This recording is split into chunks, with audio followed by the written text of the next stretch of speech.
শুভ সকাল বন্ধুরা।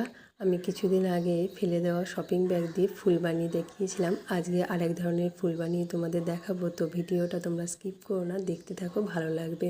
তো এর জন্য আমি একটা শপিং ব্যাগ নিয়ে স্কেল দিয়ে মেপে একটা টুকরো কেটে নিয়েছিলাম আর জয়েন্টটা বাদ দিয়ে দিলাম। তারপরে টেপ দিয়ে আমি ওই শপিং ব্যাগটা আটকে নিলাম। তবে টেপের নামটা আমি ভালো জানি না, ঘরে ছিল তাই আটকেছি। এবং তারপরে আমি কাঁচি দিয়ে দেখো একদম ঝিরিঝিরি করে যতটা মানে ছোটো করা যায় কেটে নিয়েছি। এবং তারপরে আমি একটা ডাল বানিয়ে নেব। তবে অন্য দিনে আমি কাগজ দিয়ে ডাল বানাই, আজকে উল জড়িয়ে আমি একটা ডাল বানিয়ে নিচ্ছি।